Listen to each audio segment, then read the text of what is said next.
السلام علیکم اسٹوڈنٹس، کیسے ہیں؟ ٹھیک ہیں جی۔ جیسا کہ آپ کا بیٹا کوشچن چل رہا ہے حدیث کا،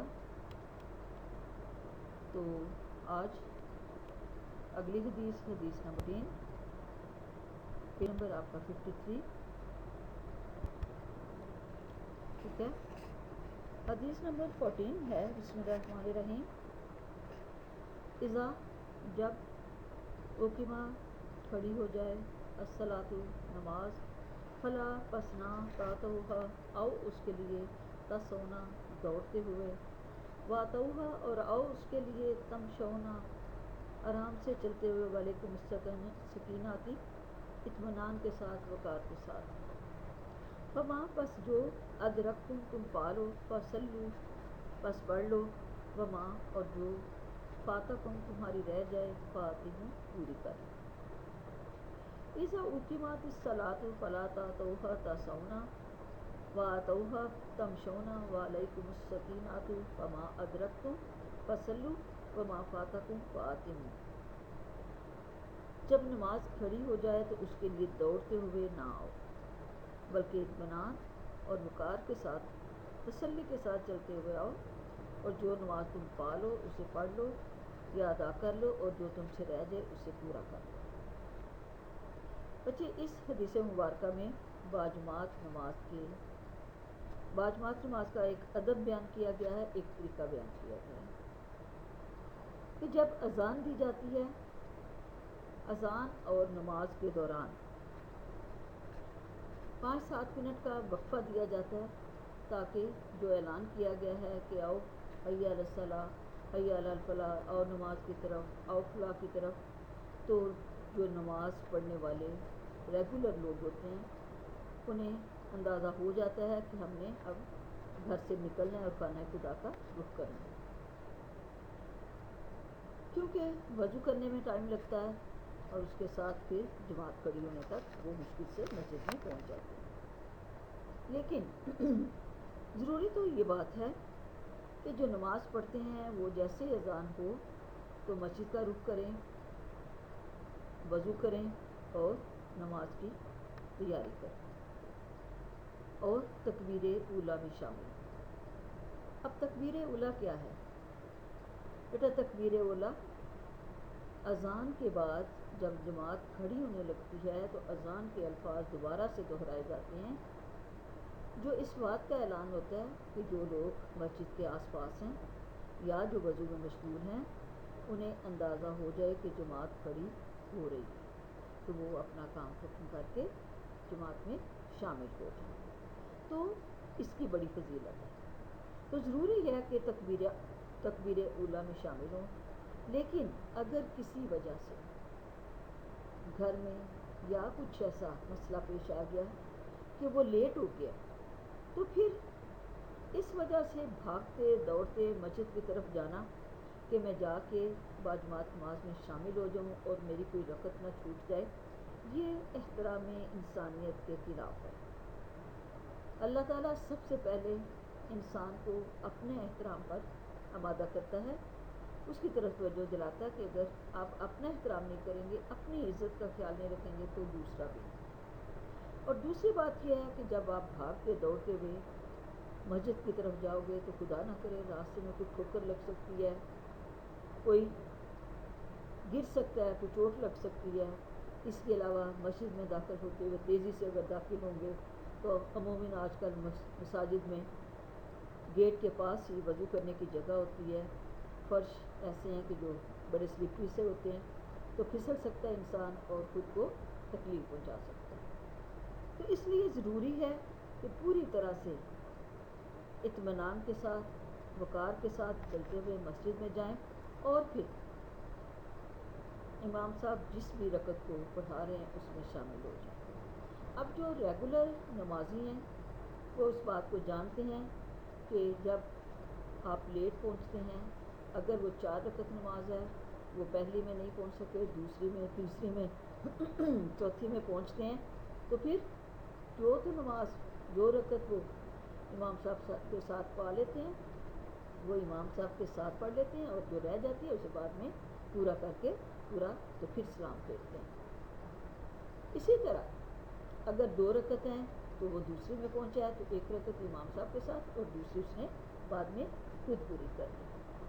اب بیٹا اس حدیث مبارکہ میں باجماعت نماز کی طرف بھی توجہ دلائی گئی کیونکہ باجماعت نماز اکیلے نماز پڑھنے سے 27 گنا زیادہ درجہ رکھتی ہے۔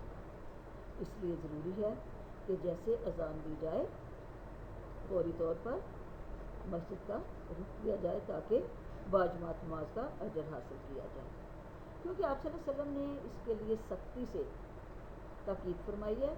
آپ صلی اللہ علیہ وسلم کی ایک حدیث مبارکہ ہے کہ اگر مجھے گھروں میں عورتوں اور بچوں کا خیال نہ ہو تو جن گھروں سے نمازی نہیں نکلتے میں ان گھروں کو آگ لگا دوں۔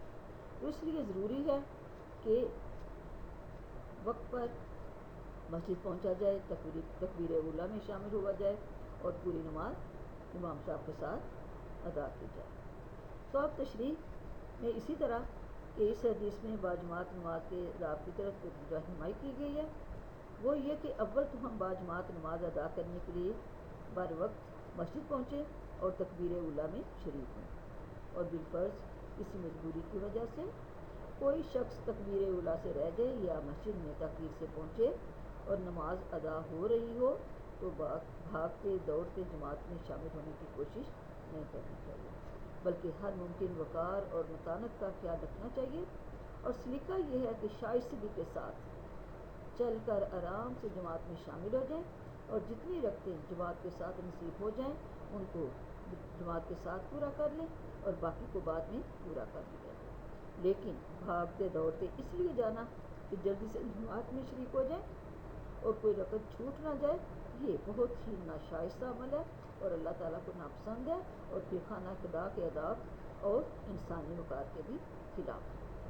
بیٹا نماز باجماعت ادائیگی کا قرآن پاک میں حکم آتا ہے کہ وَآقِمُوا الصَّلَاةَ وَآتُوا الزَّکَاةَ وَارْکَعُوا مَعَ الرَّاکِعِینَ، اور نماز قائم کرو اور زکوٰۃ ادا کرو اور رکوع کرنے والوں کے ساتھ رکوع کرو، یعنی باجماعت نماز ادا کرو۔ اور باجماعت نماز کی ادائیگی کا میں نے آپ کو بتایا کہ اکیلے نماز پڑھنے سے 27 گنا زیادہ اجر ملتا ہے، اس لیے ضرورت اس بات کی ہے کہ وقت پر مسجد پہنچا جائے اور جماعت کے ساتھ پوری نماز ادا کرنے کی کوشش کی جائے۔ ہاں جی، سمجھ آ گئی آپ کو بچے؟ اوکے۔ اگلی حدیث نمبر 15۔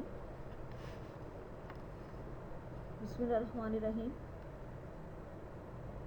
من جس شخص نے سامہ روزے رکھے رمضان کے، وقامہ ہو اور قیام کیا اس نے ایمانا و احتساباً، ایمان اور اجر کی نیت سے، غفرا لہ بخش دیے جائیں گے اس کو ما تقدم جو گزر گئے من ذنبہ اس کے گناہ یا ہو چکے جو اس کے گناہ۔ من سامہ رمضان و قامہ ایمانا و احتساباً غفرا لہ ما تقدم من ذنبہ، جس نے ایمان اور اجر کی نیت سے رمضان کے روزے رکھے اور اس کی راتوں میں قیام کیا، اس کے پہلے گناہ معاف کر دیے گئے۔ بچے آپ نے دیکھا کہ حدیث نمبر 11، 12، 13، 14 نماز کی اہمیت کے بارے میں تھی۔ حدیث نمبر 11 میں کہا گیا کہ نماز دین کا ستون ہے، پھر 2 حدیث میں نماز جمعہ کی اہمیت واضح کی گئی، پھر حدیث نمبر 14 میں باجماعت نماز کی اہمیت بیان کی گئی۔ اب ایک اور دوسری عبادت، روزہ۔ روزہ اسلام کا تیسرا اہم رکن ہے جس کی اہمیت بیان کی گئی ہے یہاں۔ روزہ بیٹا عربی کے لفظ صوم سے نکلا ہے جس کے معنی ہیں رک جانا، ترک کر دینا، چھوڑ دینا۔ کیا ترک کرنا، کیا چھوڑنا؟ ہر وہ جائز فعل جو عام حالات میں ایک مسلمان سر انجام دے سکتا ہے، لیکن رمضان کے مہینے میں جب اللہ کا حکم آتا ہے کہ صبح صادق سے لے کے غروب آفتاب تک جن باتوں سے میں نے روکا ہے ان سے ہر صورت رکنا ہے، جیسا کھانا پینا جائز فعل ہے، انسانی جسم کی ضرورت ہے، لیکن اللہ تعالیٰ نے فرمایا کہ اس وقت سے لے کر اس وقت تک یہ کھانا تم پر حرام. تو ایک مسلمان اس کی طرف دیکھتا بھی نہیں. اسی طرح کچھ اور باتیں بھی، جیسے جھوٹ نہ بولنا، گالی گلوچ نہ کرنا، جھگڑا فساد نہ کرنا، اور بہت سے ایسے جائز افعال ہیں جو انسان اپنی طرف سے جائز سمجھتے ہوئے کرتا ہے، یعنی ان کی اتنی ممانعت نہیں ہے. بہت سی شرعی مسائل ہیں، بہت سی شرعی باتیں ہیں، لیکن جب اللہ تعالیٰ نے کہا کہ ان باتوں سے رک جانا ہے تو پھر ایک مومن رک جاتا ہے. اور روزہ اسلام کا اہم رکن ہے. کیوں کہا جاتا ہے کہ رک جاؤ، ترک کر دو، چھوڑ دو؟ یہ بچے جس طرح ایک فوج کی سالانہ مشقیں ہوتی ہیں، ان کے سکل کا جائزہ لینے کے لیے مشقیں کروائی جاتی ہیں، دیکھا جاتا ہے کہ فوج نے کہاں تک مہارت حاصل کر لی، کیا ان کے سکلز کو کوئی زنگ تو نہیں لگ گیا. اسی طرح روزہ انسان اور خدا کے تعلق کو مضبوط کر دیتا ہے. اس تعلق کی پوری طرح سے وضاحت کرتا ہے کہ میں اللہ کا بندہ ہوں اور اللہ کے حکم کے تابع ہوں. جیسے مخصوص وقت میں صبح صادق سحری کے وقت اٹھ کے وہ کھاتا پیتا ہے، اس کے بعد جیسے ہی وقت ختم ہوتا ہے تو اس کے ہاتھ میں اگرچہ ایک گلاس پانی پکڑا ہوتا ہے لیکن وہ رکھ دیتا ہے کہ ٹائم ختم ہو گیا. پھر اسی طرح رک گیا، اس نے روزہ رکھ لیا سارا دن، جیسا آپ نے دیکھا اس سال اور پچھلے بھی 2-4 سالوں سے ایسے ایک سخت گرمی کے موسم میں روزے آتے ہیں. لیکن یہ روزے اس قدر سخت گرمی میں بھی ایک انسان جب رکھتا ہے، پیاس میں اس کے حلق میں کانٹے پڑے ہوتے ہیں، اس کا حلق خشک ہو رہا ہوتا ہے، لیکن اس کے باوجود وہ پانی کی طرف نظر اٹھا کے بھی نہیں دیکھتا. اور اس سے بھی بڑھ کے کہ وہ 5 بار دن میں وضو کرتا ہے، کلی کے لیے دن میں ایک وضو میں 3 بار پانی ڈالتا ہے، اور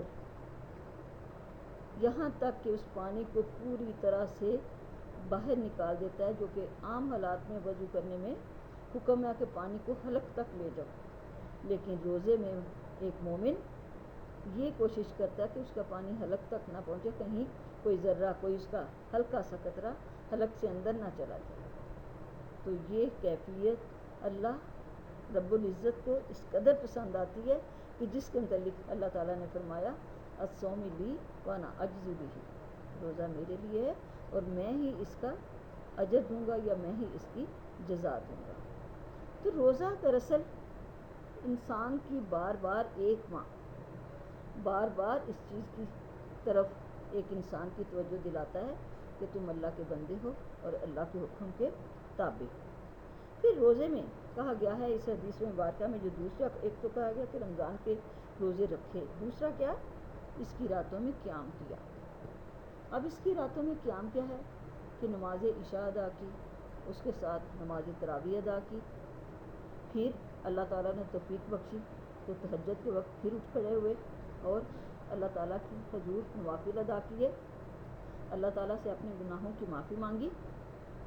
تو جس شخص نے پوری ایمانداری کے ساتھ اللہ تعالیٰ پر ایمان رکھتے ہوئے اس کی راتوں میں قیام کیا، اس سے استغفار کی، تو آپ صلی اللہ علیہ وسلم نے فرمایا کہ اس کے پچھلے تمام گناہ معاف کر دیے گئے. پھر روزہ ایسا عمل ہے کہ جس کے متعلق اللہ تعالیٰ نے قرآن پاک میں بھی فرمایا کہ مومنو تم پر روزے فرض کر دیے گئے ہیں. یعنی روزہ ایک فرض عبادت ہے، یہ نہیں ہے کہ کسی نے رکھ لیا یا کسی نے چھوڑ دیا. کہ ایک بچہ جس پر نماز تو 7 سال کی عمر میں فرض ہوتی ہے، لیکن روزہ 13 سال کی عمر میں فرض، 13 یا 14 سال کی عمر میں فرض ہو جاتا ہے، جو اس نے رکھنا. پھر روزے کی بڑی فضیلت اور اہمیت ہے، اور جو شخص پھر راتوں کو قیام بھی کرتا ہے اور اللہ سے گناہوں کی بخشش بھی مانگتا ہے تو یقیناً اس کے گناہ معاف کر دیے جاتے ہیں. پھر بیٹا رمضان کی بڑی فضیلت ہے کہ قرآن پاک جو اللہ تعالیٰ کی آخری الہامی کتاب ہے، اسی میں قرآن پاک بھی نازل کیا گیا. اور پھر رمضان کی آخری جو 10 راتیں ہیں، ان کی طاق راتوں میں ایک رات ایسی ہے جسے ہم لیلۃ القدر کے نام سے جانتے ہیں، کہ جس میں 1000 مہینوں کی عبادت کا ثواب. تو انسان جو شخص روزہ رکھتا ہے، دن کو روزہ رکھتا ہے، رات کو پھر اللہ کے حضور کھڑا ہوتا ہے، اللہ تعالیٰ کے نوافل ادا کرتا ہے اللہ کے حضور، تو دراصل وہ اسی رات کی تلاش میں ہوتا ہے جسے لیلۃ القدر کہا گیا ہے، تاکہ اسے 1000 مہینوں کی عبادت کا ثواب حاصل ہو سکے۔ تو اس لیے روزہ رکھنا فرض ہے۔ تو روزہ دین اسلام کا ایک اہم رکن ہے۔ اس مہینے میں انسان کے اندر دینی مزاج اور صبر و تقویٰ پیدا کرنے کے لیے مخصوص دینی فضا پیدا ہو جاتی ہے۔ اب دیکھیں کہ عام حالات میں اگر ہم کہیں کہ روزہ رکھیں گے، بعض اوقات رکھا جاتا ہے، بعض اوقات نہیں، لیکن جب رمضان کا مہینہ آتا ہے تو خود بخود صبر آ جاتا ہے انسان کو، کتنی سخت بھوک پیاس ہوتی ہے، سخت موسم گرمی کی شدت ہوتی ہے، لیکن اس کے باوجود اللہ تعالیٰ اسے صبر عطا کرتا ہے، اور اس ماہ کو نیکیوں کی فصل بہار بھی قرار دیا جا سکتا ہے، اور رمضان کے پورے مہینے کے روزے فرض کر دیے گئے ہیں۔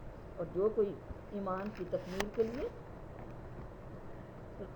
تقاضوں کی تکمیل میں بارگاہ الہی سے ثواب کی امید کے ساتھ روزے رکھے اور اس ماہ مبارک کی راتوں میں اپنے رب کے حضور قیام کرے تو اس کے پچھلے گناہ معاف کر دیے گئے۔ قرآن پاک میں ارشاد ہوتا ہے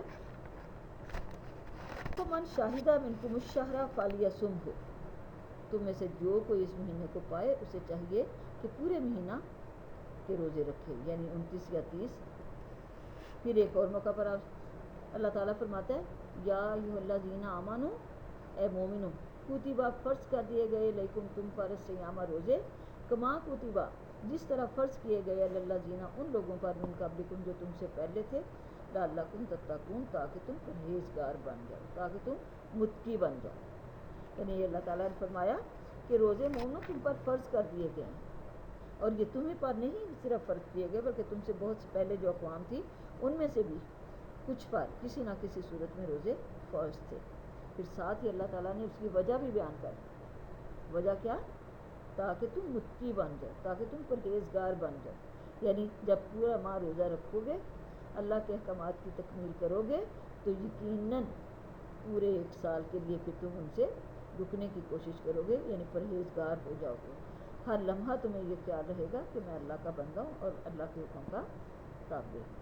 آپ صلی اللہ علیہ وسلم نے بھی روزوں کی اہمیت بیان فرمائی ہے۔ آپ صلی اللہ علیہ وسلم نے فرمایا الصوم جنۃ، روزہ ڈھال ہے۔ ڈھال پتہ کیا ہوتی ہے؟ وہ شیر جو آپ کسی حملے کو روکنے کے لیے اپنے سامنے کر لیتے ہو، کسی وار کو، تلوار کا وار روکنے کے لیے۔ تو اسی طرح روزہ ڈھال ہے، دنیا میں گناہوں کے خلاف اور آخرت میں دوزخ کی آگ کے خلاف۔ تو اس لیے روزے کی فرضیت جو ہے ایک مومن کو متقی بنانے میں معاون ثابت ہوتی ہے۔ اس لیے ضروری ہے کہ پورے ماہ کے روزے رکھے جائے۔ ہاں، کسی بیماری کی وجہ سے، سفر کی حالت میں، یا وہ کچھ صورتیں ایسی جس کے اللہ تعالیٰ نے اپنی کتاب میں وضاحت کر دی ہے، اگر ان میں سے کوئی ہے تو وہ روزہ چھوڑ سکتا ہے، لیکن روزے کے لیے شرط ہے کہ وہ پورے سال میں پھر جو روزے چھوڑے ہیں ان کی گنتی پوری کرے۔ ہاں جی، ٹھیک ہے، سمجھ آ گئی؟ اوکے۔